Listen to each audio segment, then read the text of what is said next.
Yes. Magandang umaga, Pilipinas. Hi to all our viewers all over the world. Thank you for watching and dropping by here in our health and wellness show. We are the Naturopaths in Manila. I am Pink, one of your hosts. And yes, linggo-linggo kaming live to share knowledge, empowerment from different experts and inspiring people. Kaya for this week, magbabalik tanaw tayo as a summary or review to show honor and gratitude to our past guests. Right, love? May gorgeous co-host, Alma. Hello, good morning po sa inyong lahat. Yes, so thank you muna sa lahat ng nanonood sa atin dito sa Naturopaths in Manila. And that's true, magbabalik tanaw. Ang lalim ng Tagalog mo na, nagulat ako. Yes, magbabalik tanaw tayo and then at the same time magre-review tayo ng mga parang naging topics natin for the past weeks or for the entire month of August, just to do a recap lang, di ba? And journey together with our viewers. Tama ng mga guest natin. So, sige, umpisahan mo na. Hindi ko masabayan yung Tagalog. Hindi pa rin Tagalog na, no? So, ayun nga, today, it's gonna be all about the best things that we've learned, we remember about our guests. And unang-una, no, sa listahan is Phil Tan. So, si Phil Tan, isa siyang myotherapist, Chinese medicine enthusiast, and an animal flow instructor. So, naging instructor ko siya na umattend ako ng class niya na animal flow sa Makati. And nagalingan ako talaga sa kanya. And as I checked his Instagram profile, hindi lang pala siya animal flow instructor. Ano rin pala siya, myotherapist. And nagki-clinic din siya paminsan-minsan or dahil syempre sa sitwasyon ngayon sa St. Luke's. No? And ang natutunan ko sa aming guest speaker, no, Phil Tan, is that importante din na bigyan natin ng time or ng therapy ang ating mga joints and ang ating mga muscles. Kasi ang myotherapy kasi, it's all about taking care of our myofascia. Kasi yung myofascia, yun yung covering ng joints at ng muscles natin. So, ang myofascia kasi natin, every time na meron tayong mga ginagawa palagi. So, by the way, myotherapy is also a physical therapy. So, it treats tinitreat nito yung mga soft tissues natin, yung mga, minsan ba may mga masakit-sakit sa katawan natin dahil sa overuse muscle. So, yan. And ano pa ba mga natutunan ko? So, para din kay Phil Tan, no, it's not, hindi naman ibig sabihin na nagma-myotherapy tayo every week, like 1 hour or 2 hours a week. Yun na yun. So, ang importante pa rin is what we do the rest of the week. The other more than 24 hours of our lives. Diba? Ano yung majority na ginagawa natin sa buhay natin para mas maging, mas maging okay ang ating life and painless. Tama ba yun lang? Oo, ang galing. Na-summarize mo na siya actually. Wala na akong sasabihin pagdating sa kanya. So, let me move on na kay Doc Rob of yes, that's right. For discussing about chiropractic treatment to all of us and to our viewers, no, na napaka-importante din pala na to take care of our spine because ang dami niyang correlation sa katawan natin, especially the nervous system, lab. Napaka-importanting. One of the very, very important systems in our body is the nervous system kasi direct connection siya sa brain saka sa mga neurotransmitter natin. So, imagine mo a gentle manipulation in your spine can do a lot of great things and health benefits sa katawan natin, 'di ba? So, in-explain nga niya, 'di ba, na along the way as we grow up from childhood, nagkakaroon talaga tayo ng unaware na nagkakaroon ng mga curvatures sa spine natin na the more na nagiging parang hindi natin pinapansin yan, nagpa-pile up yan sa spine natin. That can cause a lot of sakit sa katawan natin kasi yung spine natin, ang daming mga connection yan into different parts of our organs inside our body.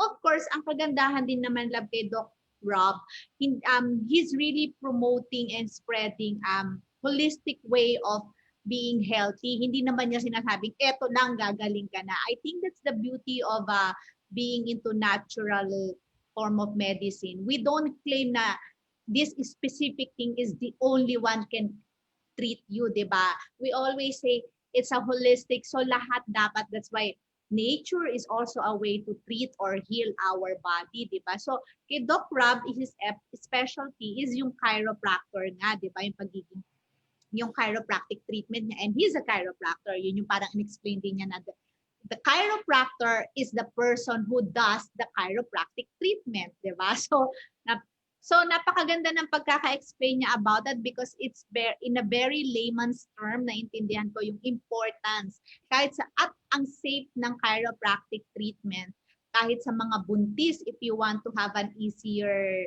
labor, so have a session with your chiropractor. And then also sa mga bata, it's also healthy to integrate that to their lifestyle, lalo na yung mga athletic na bata daw. And ang daming pwedeng maging parang maiwasang sakit in the future kung if you have started your treatment. So nag-invite siya na sa clinic nila actually, more than the treatment of chiropractic, talagang holistic way yung tinuturo nila. So may kasama pa yatang mga counseling doon sa nila sa clinic ni Doc Rob, yung group of doctors na gumagawa niyan. 'Di ba sinabi niya na most of their clients, it's not one or it's not only an individual, it's an entire family nagpapa-consult and do the chiropractic treatment because they have a program talaga na parang it's more of the healthy way of living life, diba? So meron siyang nakaganong program. So that's a very nice thing to do na meron tayong mga ganyang mga doctor here in the Philippines na talagang ang tinuturo is a total package of wellness lifestyle, di ba? Correct. So kaya nga dito sa book niya, no, meron na agad dun sa table of contents pa lang. Hindi lang chiropractic care. Merong exercise, merong you are what you eat or watch what you eat. Tapos sleep well and think positive daw. So, di ba? Correct. Very holistic, tsaka very tawag dito I would say na talagang sa kanya kasi being healthy is not just a one form ng ginagawa mo or ina-apply mo. It's a very holistic way kind of living. So maganda yung pinopromote ni Doc Rob. We support that. Sabi nga niya, di ba? Naturopaths and like them, chiropractors work hand in hand talaga, di ba? Everyone has its own place here. So the beauty is we can work together to bring forth health and wellness to our clients, di ba? So that's a nice thing to know. So yan, dahil dyan, no, next na tayo na guest. Ito din, napakaganda ng story ng taong to. And napakaganda ng storya pa nito. Yeah. Yung classmate mo sa homeopathy, tama? Si Marilyns. Yes, Marilyns Montenegro, that's right. Yon, so si Marilyns Montenegro yung naalala ko sa kanya. No? By the way, she was also, naranasan niya magkaroon ng COVID. Yes, that's right. At ang nakapagpagaling or nakatulong sa kanya is that yung practice na talaga niya or yung lifestyle niya na talaga before pa siya magkaroon or before pa magkaroon nitong pandemic. So, dahil even before that, meron na siyang tarang autoimmune, tama ba? Immunocompromised na meron na siyang parang pre-existing o what we call na yung comorbid na may asthma rin siya. Kaya nga siya na-led to this kind of path. 2006, I remember, what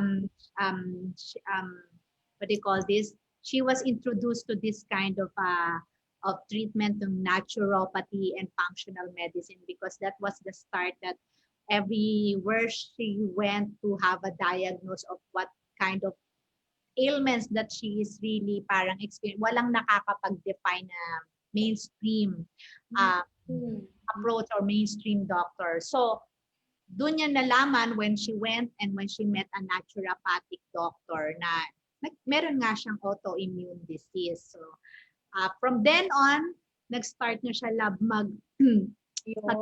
yeah, healthy way of living. And she said how, di ba, we asked how did she do that? First and foremost, she educates herself, di ba, of learning, because I guess that's very right to do na kailangan inaaral mo talaga, inaalam mo, lalo na if it's a way of you want to integrate to your life. Hindi lang yung hearsay or sinabi ni sinabi ni ganon, di ba? It's good that you invest in yourself by educating yourself. So, from that time on, yun na yung naging practice niya na nag-aaral siya. And then, came about this pandemic, she even mentioned that she believed that she was one of the first batch of 2000. Kasi na-contracted siya March this year, right after yung mga lumabas na news, di ba, na yung about Green Hills thing, doon nag-start na parang na-sensationalize na tong COVID, virus na to. And she even said that her case is not even on the mild case. Nandun siya sa moderate because of the, what they call this, mga comorbid nga niya, like yung mga immunocompromised and asthma. And then she really told the story to us na she even brought herself to the hospital because she experienced a difficult breathing already na Siya asthmatic, no? Yeah, akala niya asthma niya lang or allergy niya. Pero nung nagkakaroon na siya ng difficulty breathing, doon na siya pinapunta ng, fortunately, she has a good friend, a doctor, ER doctor. Doon. So, nag-test positive siya and everything. So, to cut it short, she was able to recover herself to overcome all this COVID virus using only natural treatment. And she even shared with us all those mga supplements na ginamit niya. And hindi niya yan ginamit on set na nagkasakit siya ng COVID. Ginagamit na daw niya yan even before lab, di ba? What she did, and with the guidance and instruction of her functional doctor, is just to increase the dosage of those supplements.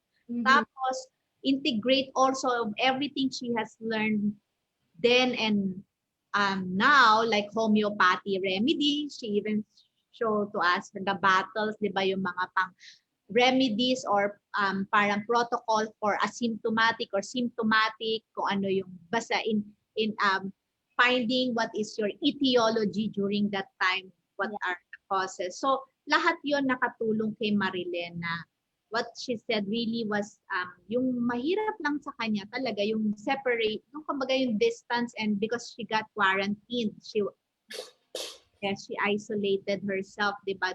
She is a mother also, di ba? So yun yung parang naging struggle niya, and yung pinakainano niya yung not working out, because Marilyn is even before pa nga daw siya magkaroon ng COVID nito, she's into really fitness na talaga, love. Actually, I'm seeing her, yung mga activities ni Marilyn. Oh my gosh, talaga tong girl na to, hardcore fitness enthusiast na her work now actually is inviting people to be motivated and to be on the track talaga na to reach your goal in terms of your fitness. But of course, hindi lang to, katulad din ni Dr. Rab, she's teaching nutrition of para incorporated to this program if you're signing for her program. So what I like about her story, love, is actually yung sinabi niyang during the time of her convalescence period of recovering from COVID,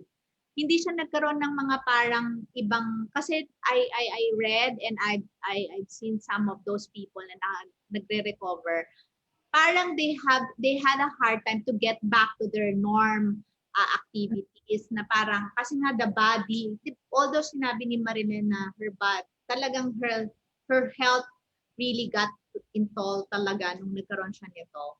Pero naibalik niya rin yung nakabalik siya dun sa full blown health system niya. Hindi siya nagkaroon ng parang mga yung parang stages na, yung convalescent stages na parang pataas na pataas, biglang babagsak na naman. So something like that. So that's the beauty and the beauty of all this natural treatment lab. Kasi if you will have some mga side effects, it doesn't mean that it will deteriorate or destroy any of your internal organs. Oh, no. At all, magkakaroon ka ng provings when you're taking, especially pag homeopathy remedies, but it's not gonna hurt you for life. Yung Correct. mga effect ng mga natural medicine na unlike, yeah, so we know that, some drugs, di ba, that you're taking, after a while, merong mga internal organs mo na magsasuffer because you have taken this kind of drugs. Yeah? Correct, yun. So, ang galing kasi all of our guests, no, they have different stories kung paano sila napadpad or napunta sa mga expertise or lifestyle nila ngayon. Hindi yung makikita natin sila na, wow, they look so perfect. Yung life nila parang okay na okay. But no, actually, before they have that expertise right now or their lifestyle na ito, meron po silang naranasan na something like sickness. Philbtan also has that story. Doc Rob may story din na ganun. And yeah, Marilyn also, di ba, meron siyang iniinda din talaga na sa kanyang katawan na sickness or diseases. But look at them, di ba? They don't look like they're functioning well and they're really doing, well in their expertise in their lives, being responsible and really, balance yung life nila. So yeah, and our last guest, no, this month, Oh, tama? yan ang our friend, our good friend, Love, di ba? Yes. Like I've said nga, it's so nice to be surrounded with her um, energy kasi napaka-flamboyant ng character, ng personality nitong babaeng to, di ba? Parang tawa lang siya ng tawa, pero she's very genuine that at the backstage, she shared with us yung talagang nangyayari sa kanya. And she even shared that also to our viewers, Lab, na very real, very practical din yung mga ginagawa niya. Na kaya nga sabi niya, kung kaya kong gawin to, magagawa din natin lahat, di ba? Na it's just a matter of being parang to discipline our mind, therefore discipline our emotions and our body. No? So, napaka-practical na mga shinare niya sa atin na how she is able to manage the balance of her personal life, then work, and even yung yung life niya as a whole in the family, 'di ba, na she shared some mga tips ng mga, of course, diet, na-share siya sa atin kung ano yung kinakain niya, and then taking supplements also, yung malunggay supplements, 'di ba? Na sabi nga niya, silang dalawa ni Kuya Kim, yung brother niya si Kuya Kim Atienza, really release this malunggay supplements that you can actually get from Mercury Drug and Watson. The beauty of these supplements, they really make sure, Love, na the quality of all the, kumbaga, from the raw material, like the soil itself, the air, the places where they plant it, and before they laid it to become a supplements, yung mga pati yung encapsulation nitong mga supplement, yung malunggay supplements nila. Because they want to make sure na what they are bringing out to the public as a form of their health is really a quality one. So, siguro masasabi ko naman dito kay Chichi Atienza. I've known Chichi. My son is already 13 years old. I've met her sa yoga. Tapos, from then on, doon na nag-journey yung friendship namin kasi her eldest and my only son, my only child, they became schoolmate and classmates sa, can you imagine, kindergarten pa lang sila. Ngayon, mga high school na yung mga anak namin. Ganyan na rin kami katagal magkaibigan ni Chichi na dun nag-journey, dun nag-start yung friendship namin. And I've met some of the members of the family of Chichi Love, and it's innate in the family, I would say, the heart of service. Chichi, if you would see her, yung mga program niya ngayon, yung segment niya sa PTV4, yung The Good One, nakikita mo naman ang, tsaka ang laging attack ng program ni Chichi is always a kind of service to share. So it just happens, she's fortunate that meron silang the network, meron nagsusupport na network sa kanila, but always the program of Chichi is always reaching out for people. It's innate in the family. Even Kuya Kim Atienza, nakita mo naman si Kuya Kim din, no? Mga alongside things ng ginagawa ni Kuya Kim. And even some of the sisters of Chichi, they're really into wellness love even before actually. Mainly because the mother of Chichi talaga, grabe yan, talagang, kita mo kinukwento nga niya sa akin. Oo, na talagang, ang daming mga Chinese medicine books nung mommy ni Chichi. And I believe up to this day, kahit yung mga kapatid nga, yung iba niya mga sister also ventured for natural and even esoteric, teachings. Oo, yung mga sister ni Chichi, ganyan sila. Ganun ka, iba-ibang personality and dynamic yung nila Chichi. Pero one that I can see nung I've met, hindi naman in one go ko na kilala yung pamilya ni Chichi on her side, sa side ng Atienza. But I see and talaga yung nila, yung heart for service for what do you expect, the father, si Mayor Atienza, di ba? Na talaga di ba kinuwento nga niya sa atin na namigay sila ng malunggay powder before they put that into market. At rice during that time ano ba sila noon, yung food, nagbigay sila ng mga pagkain noon and nakita nila after a month or so by giving that, nag-increase yung timbang ng mga bata dun sa Maynila. Malunggay powder yata yun. Oo, malunggay powder. Bago daw nila nilabas ni Kuya. Kaya nga sila, sabi niya parang a brief history, kaya nila nilabas ni Kuya Kim yung form of supplements. Kasi nakita nila doon na without them being, na gagawin na lang tong parang supplements. Yung powder itself, hinalo nila sa Nutriban, di ba? Yung pagkakasabi niya. Ayun. Tapos pinamigay nila dun sa Maynila, sa mga bata dun. Basta they had this charity work. Then after a month, they tested all the kids who did try and who did, who really consume all this powder na binigay nila yung malu. Nag-increase ng weight, tinimbang daw nila. So parang nakita nila na ganun talaga yung effect ng malunggay powder natin. At the same time, she shared some of parang mga mental practices din niya, diba? O mag-share na, sabi mo, nag-resonate ka dun sa mga niya. I-share mo sa kanila ngayon, paalala mo sa viewers natin, ano yung mga sinabi ni Chichi about how she practice yung, parang to make sure intact yung mental health niya.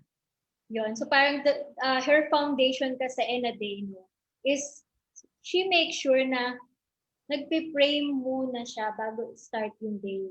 Or parang nagme-meditate bago start yung day. And then surrender everything. Tapos gratitude.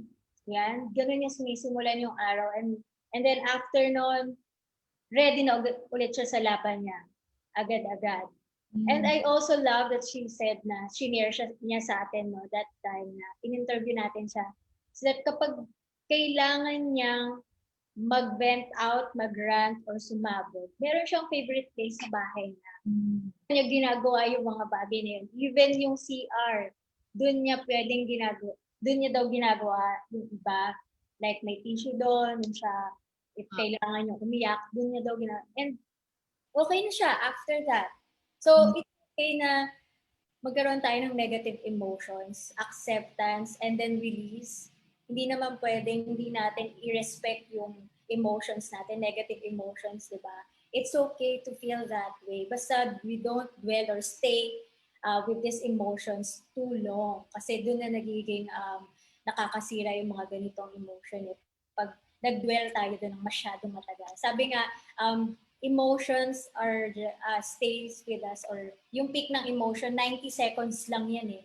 Pero the way we look at this emotion, so after 90 seconds, supposedly dapat wala na yung negative emotion na yan. Pero kung palagi natin feed tong emotion na to ng stories, negative stories, hahaba pa siya, more than 90 seconds, or it will stay for like years or for life. So yun yung nakuha ko na talagang natuwa ako kay Chia Chensa na, kahit artista, nakakaranas din ng mga ganitong uh, normal na nararanasan ng mga hindi artista, right? And Or, the last thing na nagustuhan ko din sa kanya is that yung shinare niya kung paano niya this pandemic lang, no, kung paano niya inayos yung sarili niya that in this new normal, everything is happening in the same place inside our house. So from workout to praying, so spiritual, um, physical or fitness sa bahay, even pag-aaral ng mga anak niya, trabaho niya nasa bahay din. And so lahat yun nasa bahay lahat. Unlike daw before, no, pag alis ng mga bata papuntang school, okay na eh. Sarili na lang niya yung aatupakin niya. But, so, to cut it short, no, yes, na pagdaanan niya yung mga bagay na yun na pinagdadaanan din ng mga normal na tao. Pero, sinabi niya sa sarili niya talaga na, no, hindi ako pwedeng maging ganito kasi sa akin din ang gagaling yung nang lakas yung mga kasama ko sa bahay. So, I have to fix myself first. I have to paano ko ayusin yung sarili ko. So, it's really just being aware of what you're going through right now and accepting the situation para magawa ng paraan, ma-resolve agad natin yung kung ano yung kailangan gawin to improve it. Rather than, complaining, pagreklamo, di ba, or blaming others. It's just, yun nga, looking into yourself. And then meron pa pala last na to, the art of deadma or selfishness. Like, din, nabanggit din ni Marilyn yun na she cut off talaga yung mga negative or toxic na mga group chats and then unfollow or unfriend sa Facebook. Yan. na ganyan ka na ba, love? Nag-filter ka na ba? Ay, oo. Medyo lalo na nung nag-start pa lang ako ng Naturopathy Love sa Pins. When I started na talaga to, not really, noon nafo-FOMO pa ako, fear of missing out eh. Pero ngayon, okay lang. Sige, go lang guys. Kung kailan ako makaka-join sa inyo, present na present ako. Pero I'm really okay na hindi ako laging present. Yeah. So, walang peer pressure or something na because very nice. Paano pala siya? Mas nakaka-uplift ng soul and mas you can give more as you not really say, as you, ano ba to? Not yung hindi ka laging present or saying yes sa lahat. Mas nakakapagbigay ka. Yun.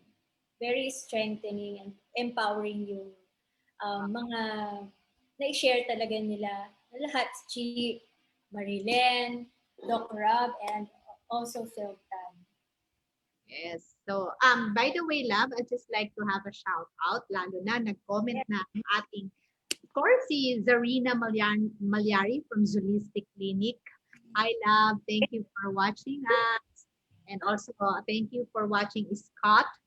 And my sister-in-law, Kay Ann, she's watching. I hope you're okay, Kay. So anyway, I'd like to give some notes of what you just shared over. Yun nga, overall ng mga guests natin na they all have ways to cope up and to address their mental, emotional, and physical health. And they are being guided, as we can notice, di ba, na meron silang kanya-kanyang ways to address that, to coping, yung coping mechanism nila when they know na napupol sila. But I'd like to say something on our coming from a perspective of a pranic healer, yeah, and arhatic yogi practitioner. I would say yes. I'm saying agree to all the things that they said and talagang nakaka-admire yung ginagawa nila. And also tayo namang mga pranic healers, love you and arhatic yogi practitioner, di ba? Right. Yan din kagandahan natin na we are blessed and given a teachings, a very, very powerful teachings and techniques to address this, di ba? Like sila Chichi, sila Marilyn, they have way of cutting off people or cutting off groups or dealing with negativity. Tayo rin, nabigyan din tayo ng ano. And siguro yung pinaka very powerful na teachings that we have received from our teacher, which is Grandmaster Chowa Koksui, is yung the aspect and parang the aspect of the soul. It's very liberating and very empowering to know na pag dun ka naka-tune in talaga, I'm not saying madali, but there's part of parang force in you na alam mong all of this happening, you have control of, 'di ba?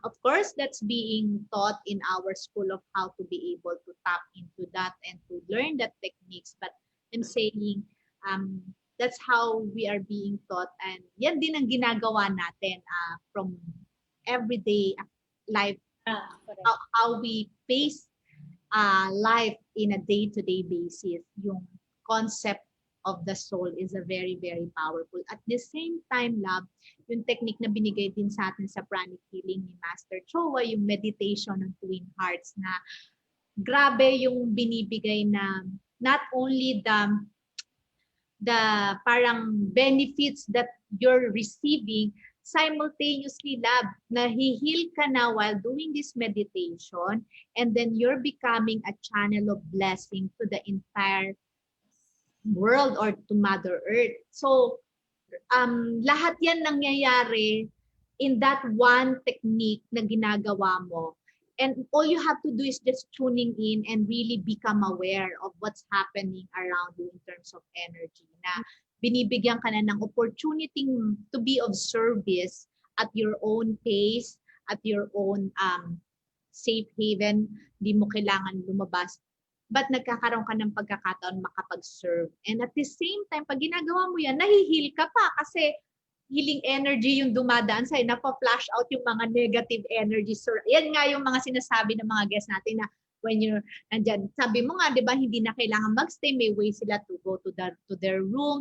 Tayo, di ba, parang napa-flash out, nagme-meditate ka na, nagkakaroon ka na ng centering, then at the same time, nagiging instrument ka pa ng blessing while doing. So many techniques na natutunan natin sa school natin sa pranic healing na I hope our viewers will be interested also to get to know more about this.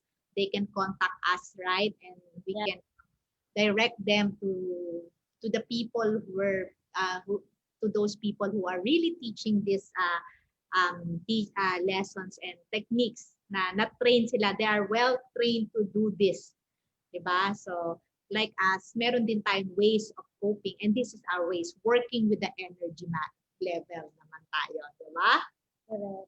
And ako din, I'm really grateful that I had the opportunity to, really learn these techniques, these skills na tinuro ng ating Grandmaster Chowa. So, these meditations, it really could really help people, not only ourselves, but the whole world, by just doing the meditation.